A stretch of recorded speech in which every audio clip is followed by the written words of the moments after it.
Hello there, welcome to Season 3 of the Coming Down to Earth with Spirit podcast with me, your host, David Hale. In this season, we'll continue talking about all things to do with mediumship, the spiritual world, but also answering your questions to help you on your own spiritual journey or mediumship development. In this new season, I'll also be introducing some new horoscope readings done month by month per star sign, so do keep your ears out for those. But without further ado, let's get into this episode and I'll see you on the other side. Well, hello there everybody, I hope you're well and thank you very much for tuning in to this episode. Now in this episode I'm going to be quite honest and quite frank, as I usually am anyway, about a demonstration that I did recently which I feel was a great lesson for me and a turning point in my platform mediumship. And I want to talk about it because hopefully it will help those of you who are starting to take their first steps onto the platform, whether you're doing it in churches or private venues or centres, or whether you are just actually training to be a medium full stop. Because I certainly learned a lesson from this experience, and so by sharing it with you guys, hopefully you'll understand it, or be able to not understand it, but be able to take something from it and learn from it as well. But also to those of you who are maybe not mediums, who are just listening to this podcast or other spiritual podcasts because you are interested in the subject, hopefully it will give you guys an idea of what we expect from an audience of people, what your role is as a spectator when you go to see mediumship demonstrations. So let's get straight into it. So let's start from the very beginning. So I had gratefully been recommended by my fairy godfather, Bill Hughes, who's also a medium, as you guys may know and follow online as well. And I've been recommended to an agency who book mediums for different venues. And in this case, it was a holiday park. Now, I'm not going to mention the actual name of the holiday park purely because, one, it was in my contract that not to put any disparaging things out on social media about them, but also it wasn't the holiday park's fault anyway. It was the people that were actually at the venue. So yeah, anyway, I've been booked to do a mediumship demonstration at a holiday park in Kent. And unbeknownst to me, it was for a ladies' night. Now, I've got nothing against ladies' nights, because in my previous job, one of my previous jobs, my previous careers, I was a drag queen. So the three of us were a group of a trio of drag artists called the Florettes, and we would gig up and down the country doing various different types of evenings and events, and ladies' nights were one of them. They were quite fun, so we enjoyed doing them. And so my thoughts about doing a ladies' night with mediumship, I thought was a little bit strange because, again, with my experience, ladies' nights usually have a stripper, drag queens or comedians, magicians, those kind of things, not a medium rock up and do a demonstration, right?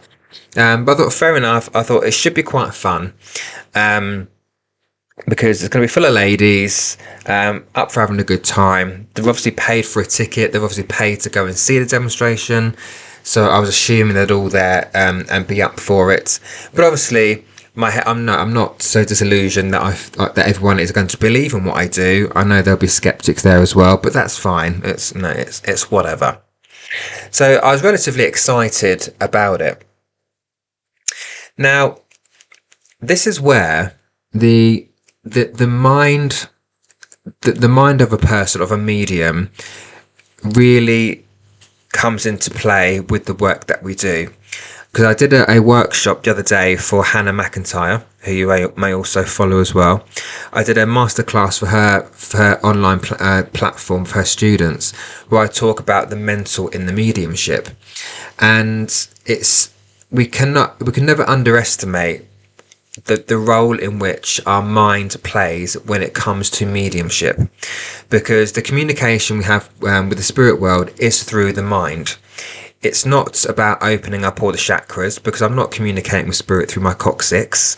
I'm communicating from the other end, from my crown chakra, not the base chakra is what the coccyx is relating to there. And so the mind plays a great part. And so coming back to the event, so I had to drive there, as I always do anyway, with my other half. He took the day off as well. And it should have taken us 2.5 hours to get to the venue. 3.5 hours later, we eventually arrived. And by this point, my mood had changed, because I didn't want to be sat in traffic for 3.5 hours to get to a venue to do an 1.5-hour demonstration, to then have to drive back again. So my mind already wasn't in it by the time I actually got there. And again, because the mind plays a big part in mediumship, that has already put me on not a very good stead to do for the evening. And so anyway, got there, got changed. The people that greeted me, they were lovely, but I could already tell in this space that we were in, it was in a bar which was quite narrow. If I were to describe it, it was like a rectangular shaped bar. So you had people sat right at the other end who I couldn't see from where I was. So it wasn't like it was like a theatre style seating. People just sat at the tables, the high tables. Half of them were already drunk, drinking their cocktails and whatever else, which is fine, because they're there to have a good time, right? So if I could have had a cocktail there and then, I would have had one, because they looked really lovely. But obviously I didn't, because I was driving. And I just knew by looking at the audience that there were a lot of skeptics sat there. Again, that's not a major issue, because you're going to get that anywhere you go anyway. And so I started the evening. So I was on the microphone, started the evening, and I always start by talking about how I work. I actually mentioned on the microphone, I said, look, I know there are skeptical people in this audience. That's fine, because there are certain parts of the spiritual world, mediumship, that I'm also skeptical about, so you're not the only one. But all I ask is that we show respect to everybody here, because some people have genuinely come here to have that communication with spirit and see mediumship at work. And also, if you could refrain from talking until we get to the breaks, there'd be a 15-minute break as well, interval, then that would be great, because it just allows then me just to get on with the messages and you could talk about them afterwards. So I started, and from the very first message that I was giving, people started talking over me in their little groups. And I had a lady at the table opposite me who clearly was skeptical, because she basically mocked me because no one could take some of the evidence within the first message. So that then already started putting me off and started putting my mind in an even lower space. When I say lower space, I mean a lower vibrational space, where it started to annoy me to the fact that it started to take me out of my power, and I started to get into my mental mind rather than my spirit mind, is what I call it. Anyhow, I managed to get through that first message, and someone did take the message, but I had to go up the other end of the bar to do it. But whilst I was doing that, people down the other end of the bar started talking because I wasn't looking at them. And so I walked back to the table behind me where my other half was sat to get a sip of water, and he looked at me and kind of shook his head, and I thought, yeah, I know, this is bloody hard work, isn't it? I then got to the second message, and again, people were talking, people were not listening. Obviously some people, they were really attentive and were listening because they genuinely wanted to see an evening of mediumship. And I started struggling purely because of the attitudes of the people that were there. And again, this is where the mind plays a big part in mediumship. Because that was happening, I was thinking to myself, why am I here and why am I doing this? People are not paying attention. This is really not conducive to a mediumship demonstration. So again, my logical mind kicked in, which then kicked out the spirit part of my mind, where I started losing focus on the spirit world, and I felt I was like walking through bloody treacle trying to do this demonstration. As I looked around, I had a lady in the booth, sat in a booth with her friends next to me with her head in her hands, purely through the embarrassment of other people's behaviours within that setting, because she wanted to be there to witness mediumship. They've all paid a ticket price to be there. So I got through the second one, went back to the table to get another sip of water, and my other half looked at me and said, "This is a disaster." It wasn't trying to be dramatic, it was just the way he talks. But actually it was, and I started to feel very, very deflated, which again was affecting my communication with spirit. And so whilst I was on the, excuse my phone pinging there. So whilst I was on the microphone, before we went into the third message, coming up to the interval, I thought, I've had enough here now, actually. And so I thought, I've got a gob and I'm going to use it. So I said, look, we're coming up to the interval in a second, so you can talk as much as you like then. But can I please ask, as I asked at the very beginning, if you could refrain from talking while I'm demonstrating, because I find it quite disrespectful how there are some people here that are here to see mediumship, and there's some of you talking over that. And that woman in the booth who I talked about a minute ago said, yes, you tell them. Because there are some people that were genuinely there to see mediumship at play.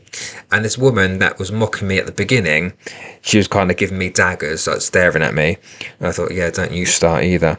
And I said, look, I've gone to do one more message, and then you can have a break. We'll have a 50-minute break, and then you can do what you like. I said, if you don't actually want to be here, I said, the door is actually there. And I did say that. And I'm not normally confrontational like that, but I did say, you don't need to be here. I said, during the break time, if you want to go, you can talk, do what you like, or the door is there. You can leave any time. But I said again, I just find it really disrespectful that some of you are behaving in this kind of way. So again, I gave the third message and I said, right, that's it. I'm done. You've got 15 minutes. I'll be back afterwards. I went and sat down at the table with my other half, and I looked at him and I said, this is horrendous. I said, I actually don't want to go on for the second half, actually. I'd rather just put the microphone down now and just leave. And I've never, ever felt that or thought that during a demonstration until this one. And I sat there, I felt very, very deflated. And I felt sick, and I've never done that before. I felt sick with the thought of going on for the second half. But then three lovely ladies individually came up and said, I'm really sorry for the behaviour of these people. And these women did say, why are they here? Because if they don't believe in it, why have you showed up here? Why have you turned up to watch this if you're not interested? I had another lady come up to me during a break and say, please don't go. She said, and I didn't say anything. I didn't say that publicly, that I was just going to leave. I said other people could leave if they wanted to, but she'd obviously seen something in me. She said, please don't go. She said, I can completely understand if you would want to just take your stuff now and just leave and not do the second half. She said, I could understand you want to do that. But she said, I would ask you to stay for those people who have genuinely come for that connection, to spirit, to see this evening of mediumship. And so I went on after the break, and the first thing I said, right, the last half is going to be a very short half, I'll tell you that. And some people were like, oh, because they wanted me to do as much as I can. I thought, I'm not. I'm doing my second half, and then I'm going home. So I'm glad I did, though, because the second half, the last three messages that I did, you could tell, and other people could tell, that those messages were needed, those connections were needed, because there were tears in the second half because of the evidence that I was able to bring. But I'm not going to lie, that second half was bloody hard, because I did stand there, and I'm going to be very honest here when I say this, I felt like a fraud, purely because the behaviours had impacted my mind so much that I just found it really tough. I can't say I couldn't, because I did it, but it felt really tough trying to put my mind into the spirit world, because my logical brain had kicked into gear and was telling me, you can't do this, why are you here, you can't do it when you've got people with attitudes like this, behaviours like this. I was talking to a person who was directly in front of me, and this woman was so drunk, she walked straight across me, stood there, looked at me and walked off. And I'm like, can you not see that I'm trying to do something here? There's absolutely no respect at all. It's one of the most disrespectful audiences I've ever had. And other audiences I have had in churches or other venues that I've done have been absolutely lovely, but this one was absolutely horrendous. So yeah, I stood there thinking, am I really a medium? Because if I can't get my connection while I'm stood here in front of a load of people, why am I doing it? Why am I doing it? What am I doing? So yeah, anyway, eventually I did those 3 messages and I said, right, that's it, I'm done, have a lovely evening. And as I said goodbye, that woman who mocked me at the beginning mocked me again, saying, oh yeah, you're really fabulous, and basically waved me out the door. So with that said, dropped the microphone, grabbed my stuff, and we left. As quick as that. I just said to my other half, just get me out of here. Just get me out of here. I never want to do this ever again. And this is not a pity party. It's not for people to message me and say, oh no, just don't worry, you're really good at it. It's not about that. But it's about showing the vulnerability behind mediumship, because when we are in front of an audience of people, it is a vulnerable space to be in. Because it's not easy, I don't care who you are, it's not easy to get up in front of a group of strangers, and there were between 60 and 80 people in that audience looking at you with expectation. Some obviously were there not to expect anything because they were extremely cynical or skeptical or what have you. But it's to being honest about how sometimes we can feel as mediums, no matter how long we've been doing it. And in the car on the way back, I said to my other half, and I said it out loud, I said to my spirit guys as well, I said, do you know what? I'd be perfectly happy to go home now, ring every venue that I've got booked for 2025 and cancel them all. I said, the way I'm feeling at this particular moment in time, I'd be very happy to cancel all of my upcoming demonstrations. And I've got demonstrations booked all the way until December 2025.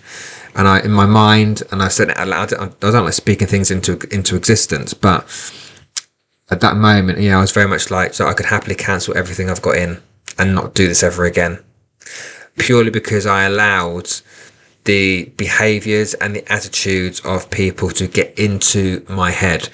And actually, I had a demonstration booked 2 weeks after that, and I felt sick at just the thought of doing another demonstration, whether it was in a church or not, because it's just the attitude of those people, the behaviour of those people in the audience, which some of them, I need to clarify that, some of them, not all of them, some of them were really lovely, and I received a message from one of them the next day saying, just telling me, please keep doing what you're doing.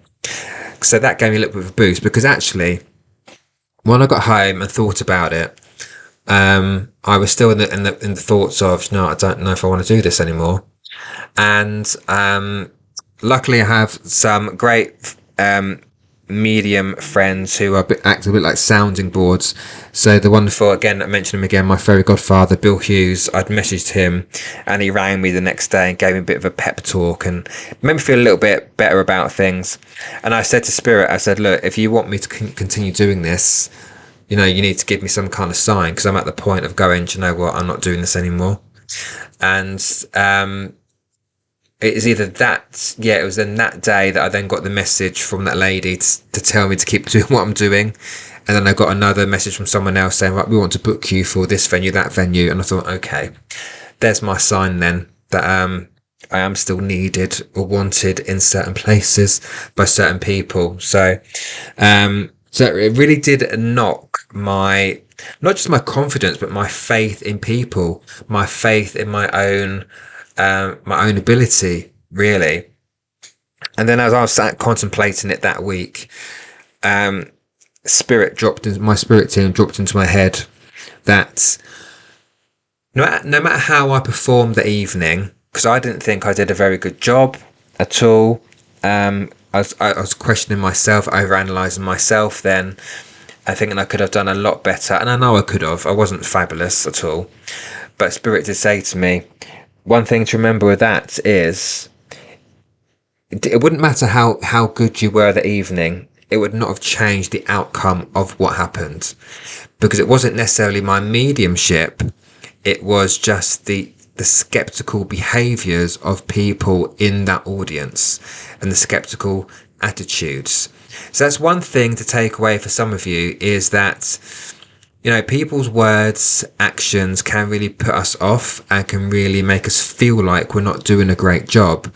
But actually, it's not really up to them to decide that if they are skeptical, because you could give great evidence all night long, but if someone doesn't believe in it, then they don't believe in it. You can give them all the evidence that you want, but they're still not going to believe in what you're doing. You could manifest a spirit to stand right next to you, and they would say, oh, there's a trick of the light. Is there a projector somewhere that's projecting that image next to him? Is there, you know, a hologram thing somewhere?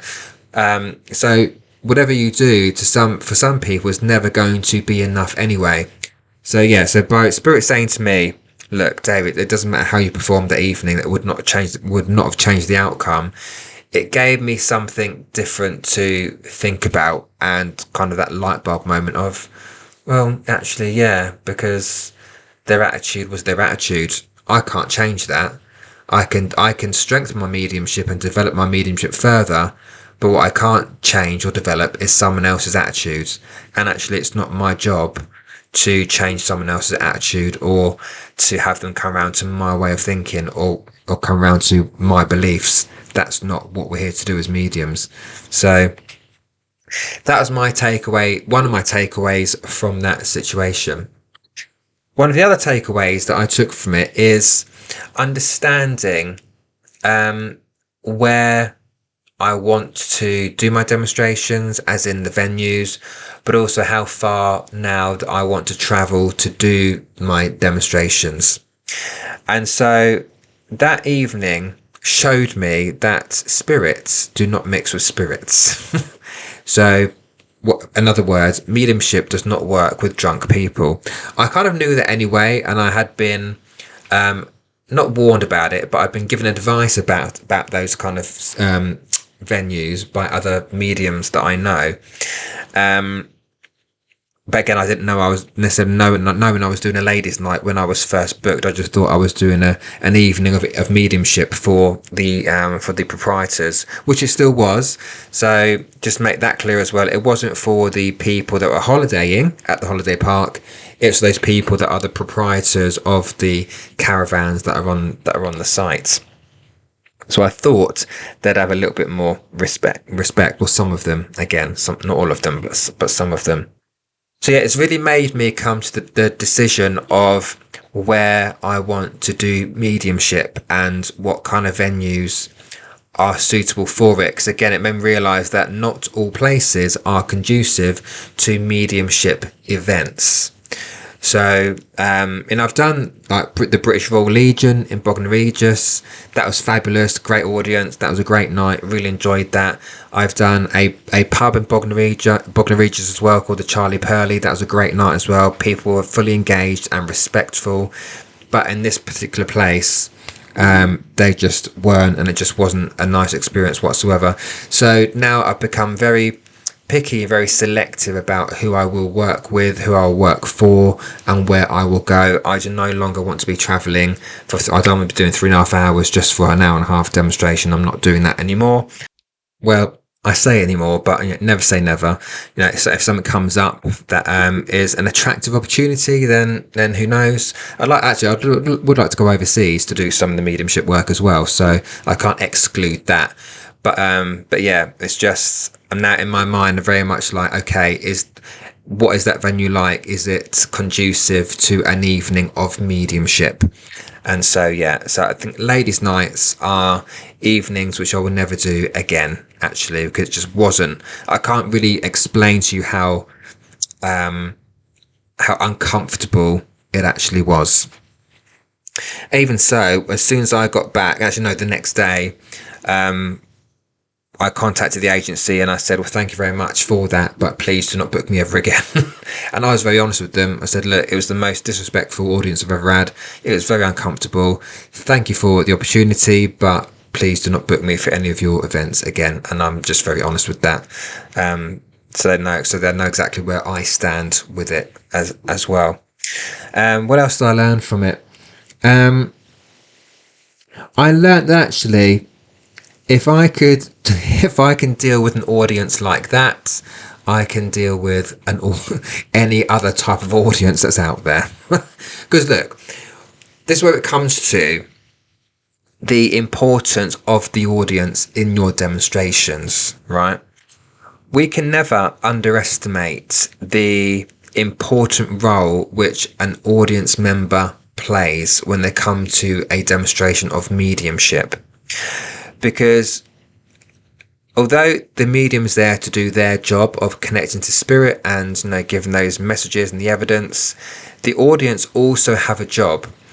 Whenever you go to a mediumship demonstration, your job is to be open, not necessarily expecting anything, because if you're in an audience of 100 people, you know, you're not guaranteed a reading.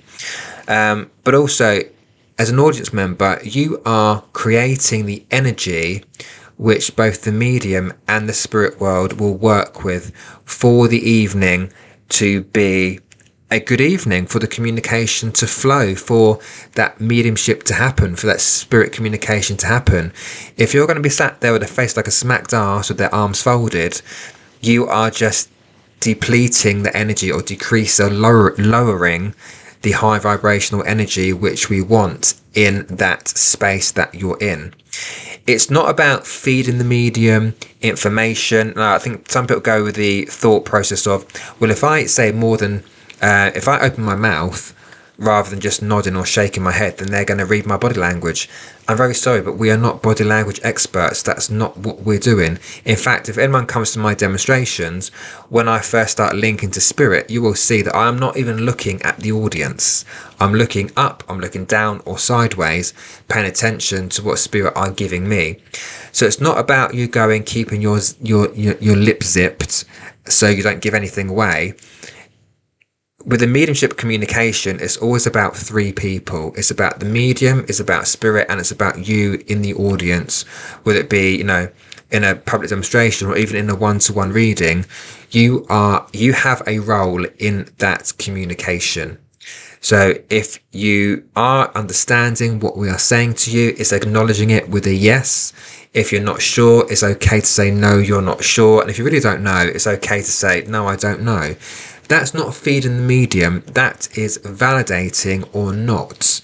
Because there's no point in the medium just waffling on and you understanding nothing and acknowledging nothing. There needs to be that validation and that interaction with the medium.